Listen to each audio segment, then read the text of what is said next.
A'udzubillahi minasyaitonir rajim. Bismillahirrahmanirrahim. Bismillahirrahmanirrahim. Assalamualaikum warahmatullahi wabarakatuh. Alhamdulillahi nahmadu wa nasta'inu wa nastaghfiru wa na'udzubillahi min syururi anfusina wa min sayyiati a'malina. Man yahdihillahu fala mudhill lahu wa man yudlil fala hadiyalah. Asyhadu an la ilaha illallah wa la syarika lah wa asyhadu anna Muhammadan abduhu wa rasuluh. Allahumma shalli wa sallim ala sayyidina Muhammadin wa ala alihi wa sahbihi ajmain. Amma ba'du. Yang terhormat saudara-saudaraku umat Nabi besar Muhammad sallallahu alaihi wasallam yang bahagia. Nah, kita sebagai umat Islam seluruh dunia, semoga Allah memberi kita rezeki yang berlimpah, diberi panjang umur, diberikan sehat badan. Nah, alhamdulillah tahun ini pada kesempatan kita diberi panjang umur. Nah, panjang umur kita bisa berpuasa 1 bulan penuh. Nah, semoga Allah mengampuni dosa-dosa kita yang lalu-lalu lah. Nah, semoga Allah Subhanahu wa taala mengampuni dosa-dosa kita. Kita jangan lupa mengerjakan sholat 5 waktu pagi, siang, sore, dan malam. Memuji Allah Subhanahu wa taala pagi, siang, sore, dan malam. Dan tidak lupa membaca salawat kepada Nabi Muhammad sallallahu alaihi wasallam. Allahumma shalli ala Muhammad wa ala ali sayyidina Muhammad. Aku akan melanjutkan kisah Maryam dan Nabi Isa alaihi salam. Judulnya adalah kelahiran Nabi Isa alaihi salam. Maryam ini memang anaknya masih suci, masih perawan lah, masih gadis keturunan Al-Imran. Tanpa suami dia punya calon anak laki-laki, yaitu anaknya Nabi Isa alaihissalam. Nah, tanpa suami itu adalah tanda-tanda kebesaran Allah sudah diputuskan kepada Maryam. Nah, dia bukanlah seorang yang berzina. Nah, dia seorang gadis, dia rajin sholat lah. Tempat ibadahnya adalah Baitul Maqdis sebelah timur. Baitul Maqdis sebelah timur ini adalah perbatasan daerah kota Arab. Nah, sebelah timur. Nah, tanpa suami, tanpa laki-laki dia maka dia Maryam mengandung. Nah, mengandung tanpa suami, tanpa laki-laki. Itulah tanda-tanda besar Allah kepada Maryam. Nah, sebagai orang Islam kita yakin kepada Allah Subhanahu wa taala, beriman Allah kepada Allah Subhanahu wa taala, kita pasti tanda-tanda itu, kabar baiknya itu adalah tanda baik. Maka Maryam mengandung, lalu dia mengasingkan diri dengan kandungannya itu ke tempat yang sangat jauh. Nah, mengasingkan diri ke tempat sangatlah jauh daripada di sana omongan orang atau fitnah orang. Nah, mengapa Maryam kok bisa hamil lah tanpa laki-laki. Nah, kan aneh kan gitu. Nah, daripada omongan orang, fitnahan orang, lebih baik Maryam itu mengasingkan diri ke tempat yang sangatlah jauh. Nah, di tempat ibadah, dari perjalanannya dari Baitul Maqdis sebelah timur. Nah, perjalanannya itu sangatlah jauh. Nah, sangatlah jauh. Di sana di kota Arab itu adalah padang pasir panas. Nah, padang pasir lagi kan gitu loh. Di sana punya jarang-jarang lah pohon kurma, rumah pun tidak ada rumah. Nah, lain berbeda dengan di kota Indonesia. Indonesia ini banyak rumah, 10 kilo ada rumah, 5 kilo ada rumah kan, itu 3 kilo ada rumah.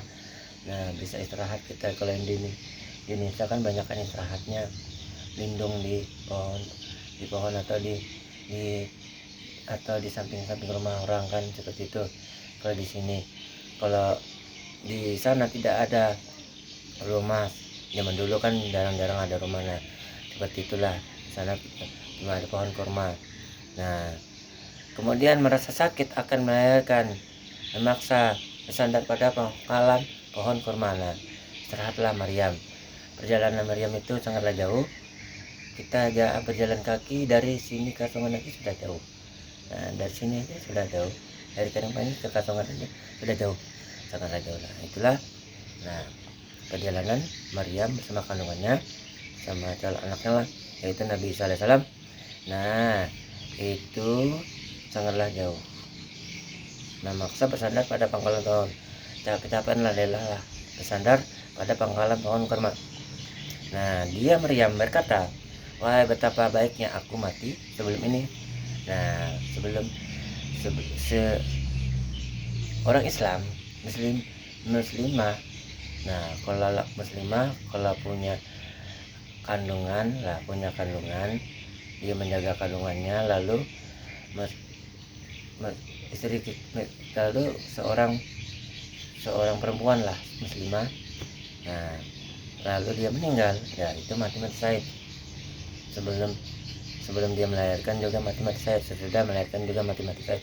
Berbeda dengan laki-laki zaman Nabi, zaman dulu, berperang melawan orang kafir, yaitu berperang di lapangan. Nah kalau kita mati kan mati syahid. Nah itulah seorang laki-laki melindungi istri-istri kita yang ada di rumah, melindungi yang kaum lemah lah. Nah orang laki-laki itu harus kuat melawan orang kafir. Nah zaman dulu seperti aku contohnya kan, nah membela saudara kita di Palestina. Nah berangkatlah aku ke sana, ke Palestina melawan orang kafir. Wahai orang kafir Israel, berhentilah kamu membunuh saudara-saudara kami di Palestina, berhentilah. Nah bertobatlah, nah seperti itu kan. Nah berhentilah. Nah Tuhan itu cuma satu. Nah berhentilah. Lalu dia ditembaknya kita kan dia punya senjata, dia menembak kita jarak jauh, tembaknya kita, lalu kita mati. Nah, itulah kita mati syahid. Kita harus melindungi istri kita yang lemah di rumah. Kita harus berangkat, seorang laki-laki itu harus berani, kuat. Nah harus berani membela agama Allah Subhanahu wa taala. Jalan satu-satunya membela agama Allah Subhanahu wa taala itu harus berani mati syahid. Nah itu bedanya seorang laki-laki. Nah harus berangkatlah kita melawan orang kafir, keluar dari rumah. Nah kalau perempuan dia di rumah bersama kandungannya, meninggal tetap mati syahid. Nah aku menjelaskannya betapa baiknya aku mati sebelum ini. Nah kan artinya dia baik matinya adalah mati syahid. Nah Maryam ini mati syahid. Seandainya dia meninggal sudah melahirkan, dia meninggal mati syahid. Sebelum meninggal juga mati syahid. Nah dan aku menjadi seorang yang tidak diperhatikan dan dilupakan. Nah tidak ada dari berangkatnya Maryam ini bersama kandungannya dari perbatasan tempat ibadah Baitul Maqdis, berangkatnya Maryam, tidak ada orang satu pun memperhatikan Maryam. Tidak ada pun satu pun memperhatikan. Tidak ada yang tahu lah. Nah yang tahu kan cuma malaikat Allah ya. Maryam dilindungi oleh para malaikat Allah, yaitu malaikat Jibril, utusan Allah Subhanahu wa taala. Orang Islam, muslimin, laki-laki dan perempuan orang Islam itu sudah dilindungi oleh malaikat Allah, yaitu malaikat Jibril. Nah seperti contohnya Maryam sudah dilindungi dari berangkatnya dari tempat Baitul Maqdis pada sebelah timur. Nah itu sudah dilindungi oleh malaikat Allah, itu malaikat Jibril, utusan Allah Subhanahu wa taala. Nah Maryam sudah dilindungi oleh malaikat Allah Subhanahu wa taala, utusan Allah Subhanahu wa taala. Nah tidak ada diperhatikan lah, tidak ada diperhatikan dan dilupakan. Nah tidak ada diperhatikan dan dilupakan. Dia kan sangatlah perjalanannya sangat jauh. Nah tidak ada yang perhatikan, seandainya meninggal dia mati syahid, tidak ada yang tahu. Nah meninggalnya tidak ada yang tahu, tidak ada yang lewat lah ibaratnya kan, tidak ada orang yang tahu kan, dan tidak ada dia tidak ada yang tahu lah, itulah ya kodratannya, tidak ada yang orang-orang tahu lah, cuma tahu malaikat Jibril aja yang tahu, utusan Allah Subhanahu wa taala. Nah, semoga anakku nanti ada kabar baik. Nah, anakku kan masih kecil, nanti sudah dewasa, punya anak, punya kabar baik lah dari malaikat Allah, utusan Allah. Dia rajin sholat, wahai anak Katno Rahayu, kamu rajin sholat, mengerjakan sholat 5 waktu, beriman kepada Allah. Nah, tempat ibadah kamu masjid dan musola. Nah, kamu rajinlah sholat. Nah, kamu pasti punya kabar baik. Nah, kata malaikat kan punya cerita sejarah Maryam. Nah, anak laki-laki ini biar tidak jalan Nabi, karena yang penting anak laki-laki itu kuat untuk membela agama Allah, agama Islam, di jalan Allah, membela kebenaran. Nah, Rahayu kan anak perempuan masih gadis. Nah, keturunanku lah, semoga anakku ikuti jejaknya Maryam. Nah, ya lalu dia punya anak tanpa suami juga, cerita Maryam. Nah, lalu dia berjuang dari Kerengpangi ke Kasungan, berjalan kaki, berjuang bersama kandungannya.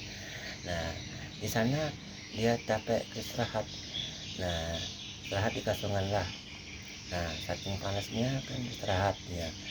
Nah, istirahat di pohon kurma atau pohon durian. Kalau di sini harus bertanya dulu pada orangnya. Kalau kata orangnya harus dibayar, kita harus bayar, kita harus modal uang.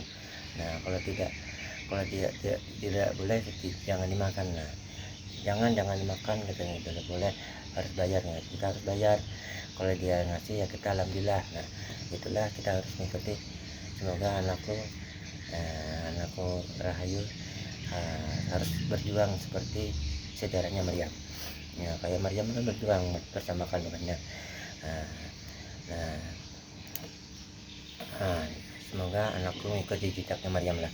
Itulah ceritanya Maryam bersama kandungannya. Perjalanannya sangatlah jauh. Nah, bersandarlah pada pangkalan pohon kurma yang sangat panas.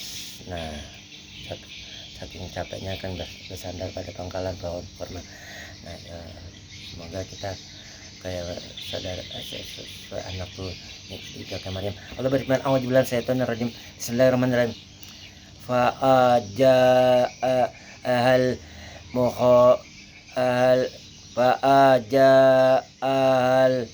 mahadu ila jidi inna nalati qalat ya laitani mitu qabla hada wa kuntu nasyam mansiya, yang artinya kemudian rasa sakit akan memaksanya bersandar pada pangkalan pohon korma.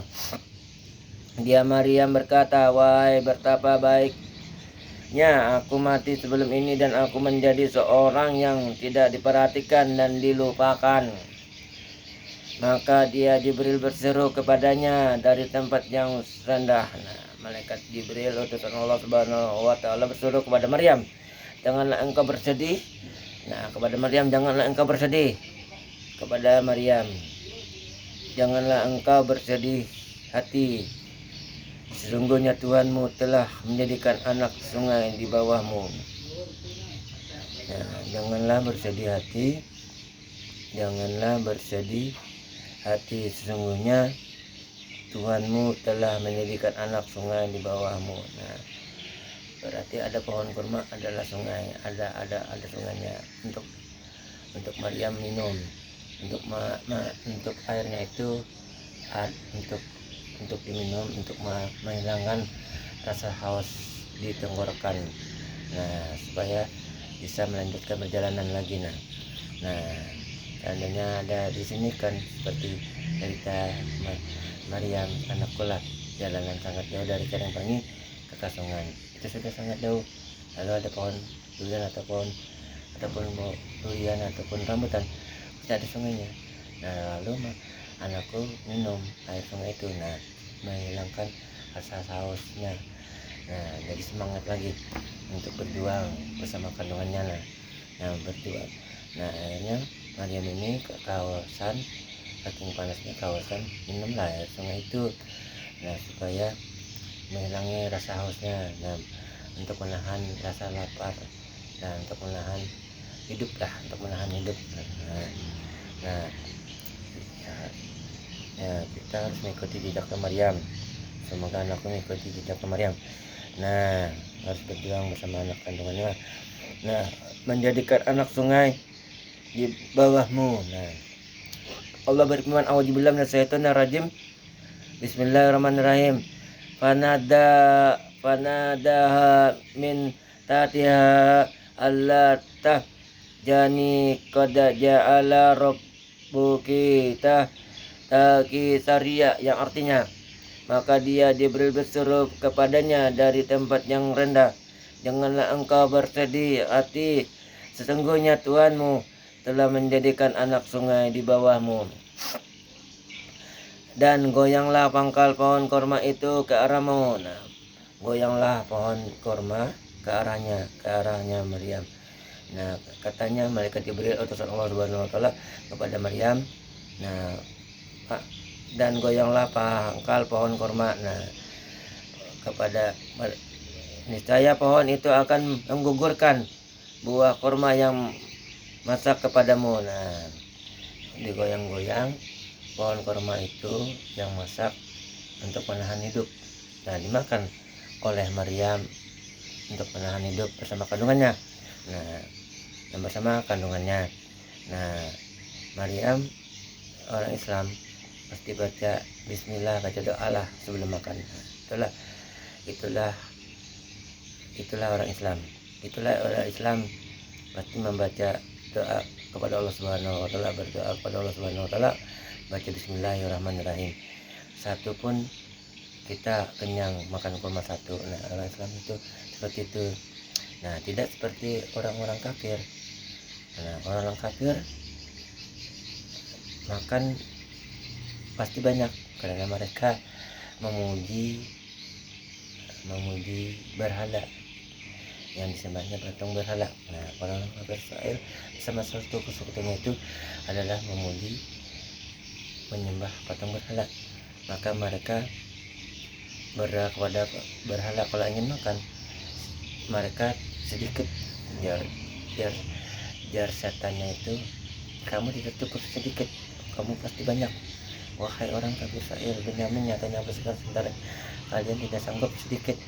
Nah, pastilah banyak." Nah, mereka berdoa sama Tuhannya, yaitu berhala itu yang patung itulah. Nah, berdoa mereka makan sedikit, tidak kenyang. Nah, kalau kita kan, kalau berbeda orang Islam, kalau kita makan satu kurma saja, A'udzubillahi minasyaitonir rajim, Bismillahirrahmanirrahim, makan kita kenyang. Nah, sedikit aja kita, air pun sedikit aja kita, alhamdulillah kita kenyang. Kalau orang kafir pasti bisa 3 gelas, 4 gelas, 5 gelas. Nah, pasti kurang, kehausan terus. Nah, makan paling banyak 3 piring, 5 piring lah. Nah, itulah orang kafir, dia berdoa kepada setan pada setan. Nah, yang disembahnya. Nah, sebenarnya kan patung berhala ini berguna disembahnya. Nah, itulah orang kafir yang sangat bodoh. Nah, berdoa kepada setan. Nah, mereka makannya banyak, 5 piring, airnya pun banyak minumnya. Nah, kalau kita sebagai Islam sedikit saja, Bismillahirrahmanirrahim, makan satu aja. Aku zaman dulu aku masih kecil, orang tua aku masih tidak bisa beli beras, aku bisa orang tua aku bisa beli singkong, aku makan satu aja, baca Bismillahirrahmanirrahim, singkong, alhamdulillah sudah kenyang. Makan satu singkong aja, minum sedikit, nah alhamdulillah kita kenyang. Itulah perbedaannya orang kafir makanannya banyak, orang Islam makan satu kurma, makan satu singkong aja kita kenyang. Nah, kita harus mengikuti jejaknya para nabi zaman dulu. Sebelum makan kita berdoa lah kepada Allah Subhanahu wa taala, A'udzubillahi minasyaitonir rajim, Bismillahirrahmanirrahim. Nah, bacalah doa makanlah, itulah. Nah, lalu Maryam makan buah kurma yang masak. Nah, makan buah kurma masak dengan menyebut nama Allah, Bismillahirrahmanirrahim, insyaallah kenyang bersama kandungannya. Nah, menahan lapar lah. Nah, seandainya kayak Rahayu sahabatlah jauh, dia pasti berdoa juga kepada Allah Subhanahu wa taala. Berdoa baca bismillah, semoga tidak kalah keracunan lah. Makanan rambutan durian itu kan kalau di orang-orang sini kan kebanyakannya ya ditaruhnya racun. Nah, kalau racun kita pasti anak bersama kandungannya pasti mati kita. Nah, kita semoga selamatlah. Kalau kita berdoa sebelum makan, berdoalah bismillahirrahmanirrahim. Oh iya, saya lagi bismillahirrahmanirrahim, dan doa sebelum makan. Nah, insya Allah selamat. Nah, satu pun kita kenyang, buah kurma satu pun kita kenyang, sebutir singkong pun juga kenyang. Nah, itulah orang-orang Islam, berbeda dengan orang kafir. Orang kafir sedikit kada mau, ya kenyangnya harus banyak, lapar terus. Nah, orang Islam satunya kenyang. Iya, nah, orang Islam itu seperti itulah. Nah, kita sebutin dia kenyang. Kita harus mengikuti jejaknya para nabi zaman dulu dan mengikuti jejaknya Maryam. Sebuah korma bisa kenyang, menahan lapar bersama kandungannya. Allah berfirman, "A'udzubillahi minasyaitonir rajim. Bismillahirrahmanirrahim. Uhud ji ilaiki bijid innahlati tusakit kita alaiki rotoban hani." Ya, yang artinya, dan goyanglah pangkal pohon korma itu ke tempat arahmu, niscaya pohon itu akan menggugurkan buah korma yang masak kepadamu. Nah, surah Al-Quran surah Maryam 23 sampai 25 ayat. Sadaqallahul azim. Minal kum taqabbal ya karim. Assalamualaikum warahmatullahi wabarakatuh.